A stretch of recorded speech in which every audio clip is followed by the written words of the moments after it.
Kama ni mara yako ya kwanza unatembelea chaneli yetu ya Top 5 Media, tunakuomba ubonyeze neno subscribe, kisha kwa chini itatokea alama ya kengele. Tunakuomba ubonyeze kengele hiyo ili uwe wa kwanza kupokea taarifa katika chaneli yetu. Asante.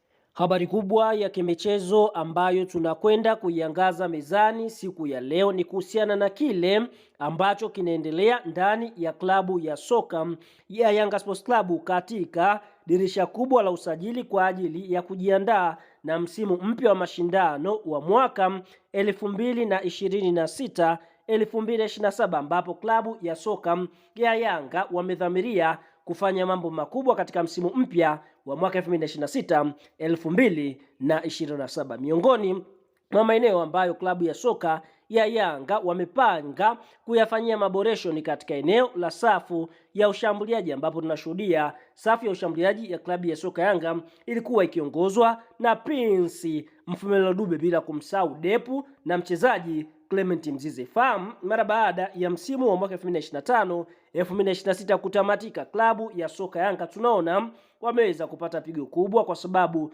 mchezaji wao Clement Mzize ameweza kuondoka katika klabu ya soka ya Yanga Sports Club na kutimkia katika klabu ya soka ya Hard Rock ambayo inashiriki ligi kuu ya pale nchini Zimbabwe, ambapo Dube tunaona tayari ameanza kutumikia klabu hiyo, na habari njema ni kwamba tayari ameshascore goal moja katika michezo miwili ambayo amecheza akiwa na Hard Rock. Sasa fahamu klabu ya soka ya Yanga mara baada ya kumpoteza Prince Mfumelo Dube, hatimaye wameamua kutupa karata zao kwa mchezaji Emmanuel Flomo. Emmanuel Flomo ni nani? Emmanuel Flomo ni mchezaji ambaye anacheza katika eneo la mshambuliaji namba 9, ambapo mchezaji ukimwangalia kiumri ni mdogo. Ni mchezaji ambaye anachipukia akiwa anatokea katika taifa la Liberia hapa barani Afrika.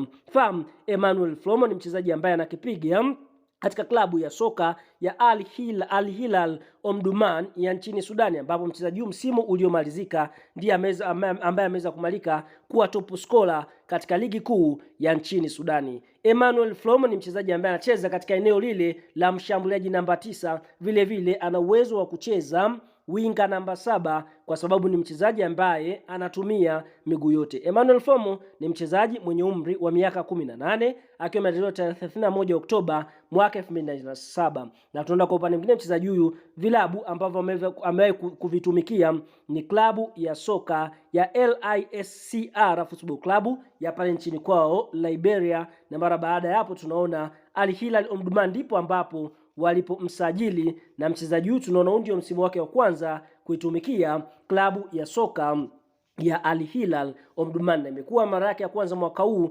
2026 kuweza kuitwa katika timu ya taifa ya Liberia, akiwa ni mchezaji ambaye anafanya vizuri barani Afrika. Emmanuel Flomo ni mchezaji ambaye ukimwangalia ni mdogo, lakini uwanjani ana akili kubwa, ambapo unaambiwa mchezaji huyu kwa upande mwingine ni rafiki wa nyavu, adui wa magolikipa, ambapo yeye mwenyewe pia ameweza kuweka wazi malengo yake ni kucheza katika klabu kubwa, klabu ambayo moja kwa moja itamfanya kuwa bora barani Afrika na kuweza kutambulika katika mipaka ambayo itakuwa ni nje ya bara la Afrika. Kwa hiyo Emmanuel Flomo Young Africans wameona ni mbadala sahihi kwa mchezaji Prince Mfumelo Dube, ambaye kwa upande mwingine ameweza kuondoka ndani ya klabu ya soka Yanga Sports Club. Kwa hiyo kwa sasa kilichopo ni kwamba Young Africans mara baada ya kufanya mazungumzo na kambi ya mchezaji huyu Emmanuel Flomo na kuweza kukubali, basi kwa sasa Young Africans wanafuatilia kuongea na viongozi wa klabu ya soka ya Al Hilal Omdurman, kwa sababu ikumbuke Al Hilal wana mastreka wengi. Kwa hiyo kuna uwezekano mkubwa biashara ikafanyika, kwa sababu mchezaji mwenyewe ameweza kuweka nia yake kwamba kwa sasa anahitaji kuenda kupata changamoto nyingine, na klabu ambayo ameweza kuipa kipaumbele ni klabu ya soka Yanga. Mchezaji huyu anasifika sana kwa kuwa na kasi na ni mchezaji ambaye ni mtulivu kweli kweli, anajua kufumania nyavu, umri mdogo, akili kubwa, miaka 18, lakini ndio hivyo tayari ameshashiriki ligi ya mabingwa msimu uliomalizika akiwa na Al Hilal Omdurman. Kwa hiyo hapa Yanga watakuwa wamelamba dume. Tuambie nilo comment kuhusiana na usajili huu wa Emmanuel Flomo mara baada ya kusikia CV yake. Je, ana uwezo mkubwa wa kuitosha ama kuifanya Yanga kuwa bora? Tuombe katika comment na sisi tutakuja kuyasoma.